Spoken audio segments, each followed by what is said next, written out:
So I'm sure many of you have heard of this term called the new normal. And some of you might have heard of this term ad nausea, right? And if someone's going to tell you something about the new normal again, you probably are going to shut that guy up. Well, today I'm going to talk to you about the new normal.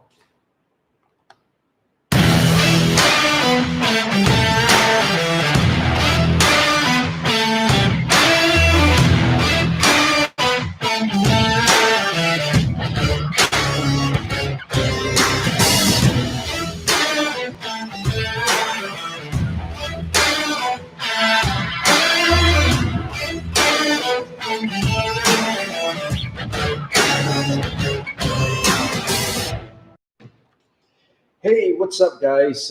This is Melvin here, and thank you for watching. This is episode 64. And today I want to talk to you about this concept called the new normal. Now, before we kind of go into the topic about the new normal, I think to set the context right, we have been hearing this term quite a fair bit, especially because of this COVID-19 thing that was going on.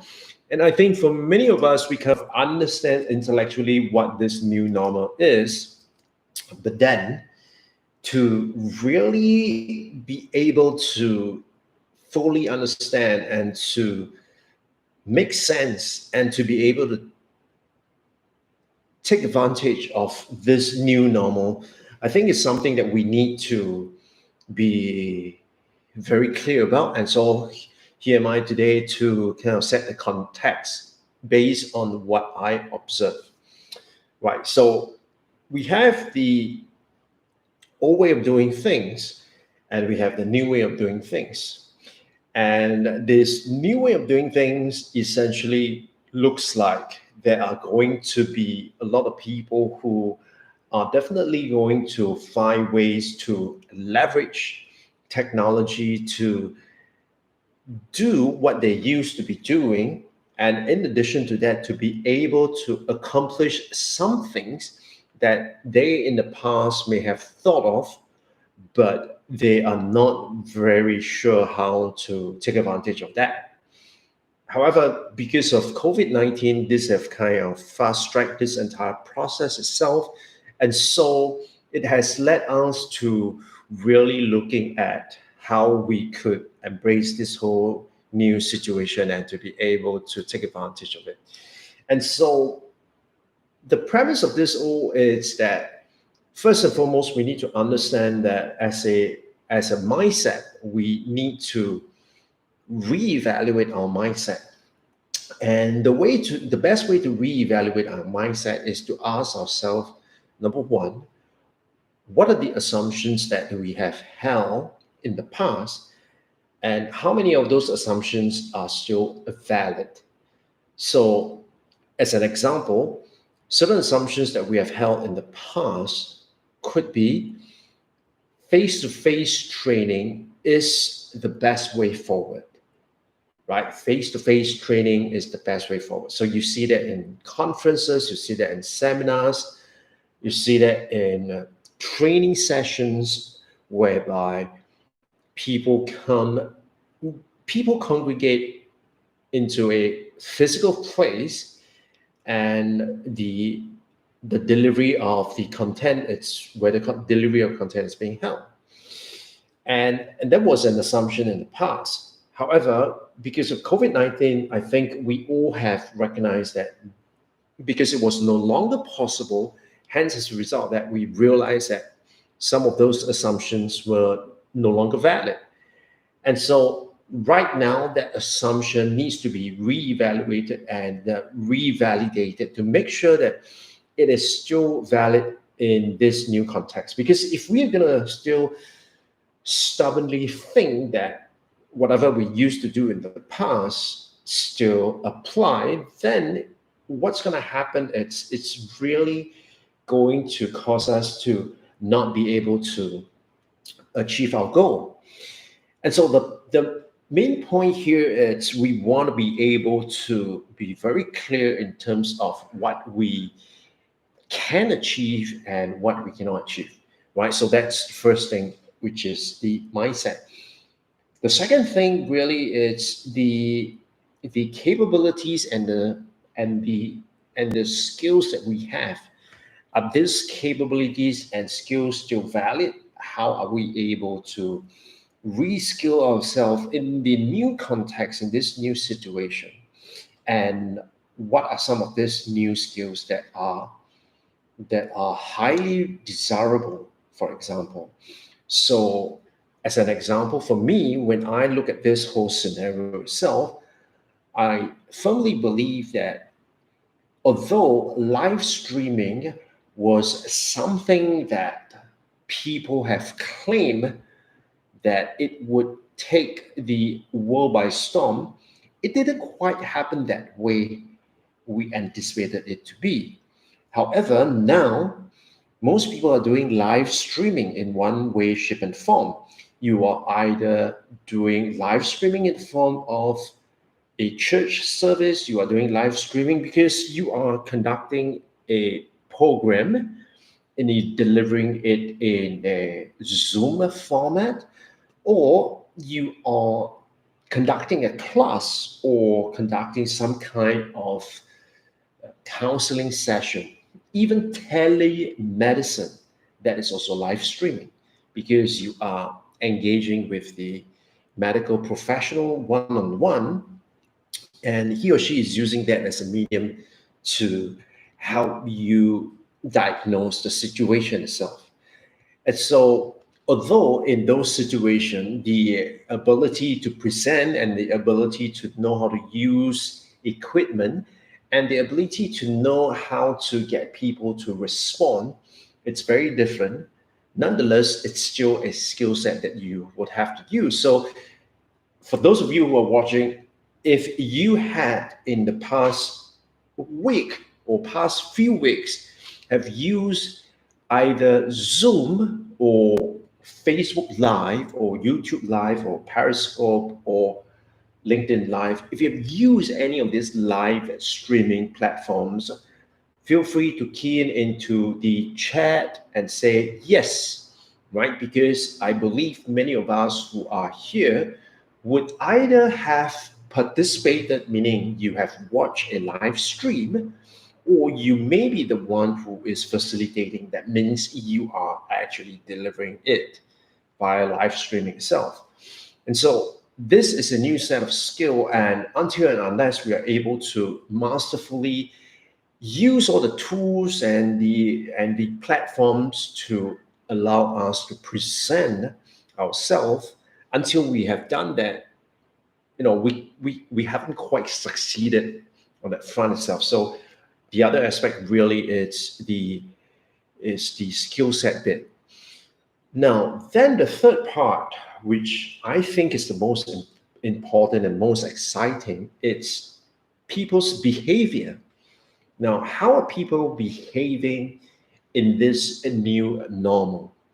Which I find absolutely fascinating because of the new normal, certain behaviors are now frowned upon, and certain behaviors are intensified, certain behaviors people do less of. So, as an example, right now, most people would want to avoid doing certain things, especially when it comes into contact with a large group of people that will expose them unnecessarily to the virus. And so when it comes to going into a crowded mall or going into a stadium where there are thousands of screaming fans cheering on a team, that's the kind of behavior that we're going to see less of, at least in the next 6 months to a year.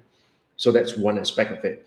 Now, some of the activities or some of the behaviors that we are definitely going to see much more in the next 6 months or so, it's definitely this embracing of the online world as well as embracing of new media.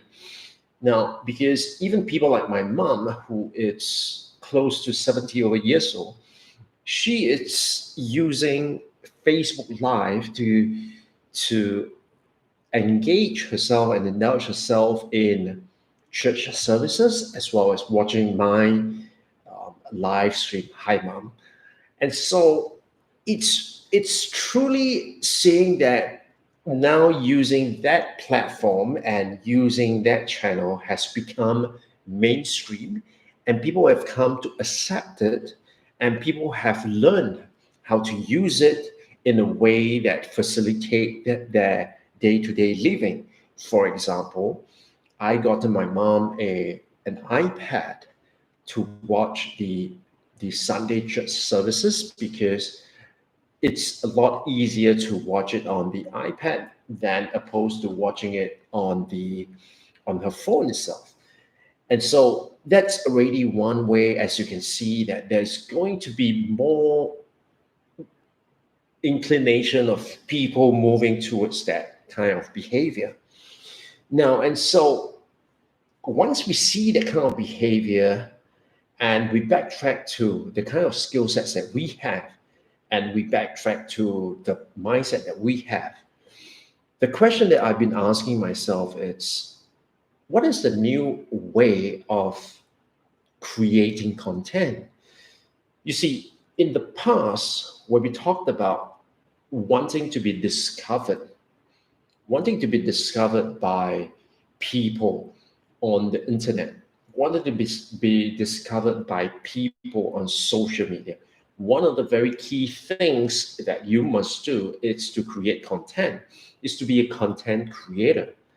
However, you and I know, for the far majority of people, creating content, particularly creating original content, is extremely difficult, as well as it is going to take you some time before you truly get noticed. And so for anyone who tells you that you should just start and start making your videos and people would start coming to you, or there is a way to hack it, I think to a certain extent that could be true. But for the rest of us who are really looking at being able to master these platforms and to be able to leverage this platform and to be able to shine on this platform, we're not looking for some kind of a trick, but what we are doing is we're building our fundamentals, we are building our audience, and through that, we are building our presence. And so when you look at creating content in the past, yes, I would even argue that when I started on LinkedIn in 2018, the whole idea was just to create videos on LinkedIn on a regular basis. And with that, I earned more than close to 500,000 views within that year itself based on all my videos. And in addition to that, I've earned contacts, numerous contacts, as well as projects and contracts to train, to consult, to advise, to to formulate strategies for companies. And that truly is something that is going to work. Now, however, going forward, one, it's people going to see that the ability to create content is going to be a lot easier. I mean, just with a cell phone, you can start creating content. Yes, the quality of content could be a question mark, but let's not go there yet. I mean, just look at the ease and the possibility and the accessibility to creating content. It is super low, right, at this point in time. Now, the other thing is, if you look at creating content is super low, distributing content is also super low, because right now anyone could sign up for a YouTube channel, anyone could sign up for a Facebook account, anyone can get on LinkedIn and all this different social media platform. And with all those social media platforms, essentially, you can do anything, right? You can post anything that you want just to earn the attention of the people that you want to reach. So the distribution, it's extremely low.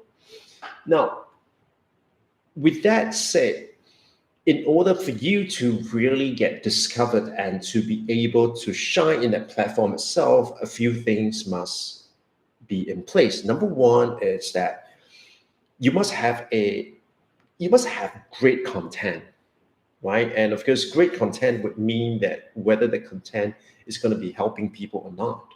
Number one. Number two, it's the quality of your content must be great because in the large majority of people, they're going to be creating content at a certain level. And if your content is able to shine, if your content is able to stand out, then obviously people are going to say that, wow, I would pay attention.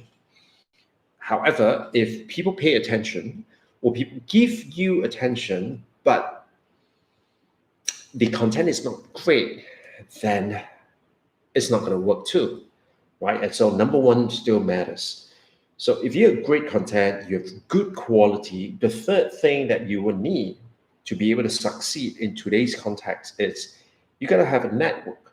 You got to have a network that is able to help you get that kind of visibility, right? People got to engage with your content. People want to engage with your content. People want to share your content, comment, like, and talk about it.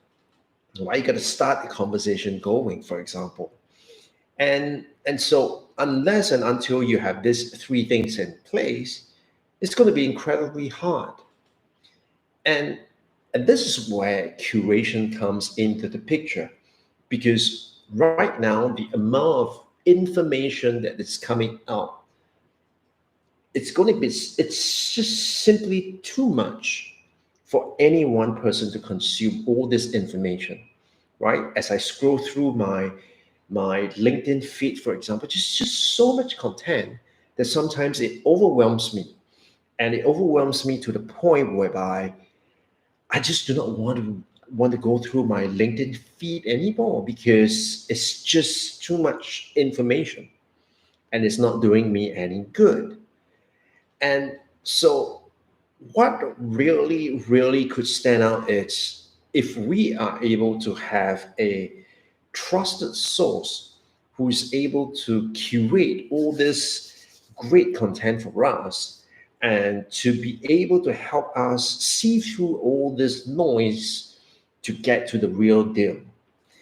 And so that's why marketplaces do fairly well. For example, like in on Udemy itself, I mean, it's $1 billion company. Udemy does very well because it is a it's a place whereby you go there to look at courses. However, increasingly the barrier to entry has become so low that anybody could essentially enter into the Udemy market. And what that means is that you would then have to take your time to see through all the different courses and to see whether what works and what doesn't work. And so at the end of the day, the thing really is that if you have someone who is a trusted source, who has a certain criteria, and it's taking the time to go through all that content for you, and then to tell you that these are the ones that you need to pay attention to. That it's going to be highly more valuable than just creating original content. And so with that, I really think, in my opinion, that curation it's going to be the way forward. Now, it's curation the way that we know of going to be the way forward? I think no. I think there is a higher level than the curation itself. And that's what I'd like to talk about with in the next episode itself. Because I believe curation is something that many people could do. However, what we want is not just a, hey, look, I have this list of resources and you should go check it out. What you want is for someone to go through this list of resources and to be able to do the analysis and to say that, well, if you are on a budget, then you should go for this. If you are a little bit more advanced and you are not afraid of tech, you should go for this, for example. And so for someone to be able to sieve out and categorize those information, and at the same time to be able to put all these pieces together so that it's able to help you achieve your goal, I think that's going to be far more valuable than just looking at curation. And so, yes, I think curation, it's the new normal, but curation is just going to be the baseline. If you are able to analyze, synthesize, and create a pathway for people to facilitate their growth and to help them achieve their goal itself, I think that's something that is going to be quite phenomenal. Well, share with me what you think in the comments below. I'd like to hear what you have to say. And if you got a question, feel free to post it. Otherwise, please hit the like button if this video have been useful, and considering subscribe as well as turning on the bell so that every time when I go live, you'll be notified. With that, this is Melvin from Melvin Live Show, and I'll see you on the next one. Bye-bye.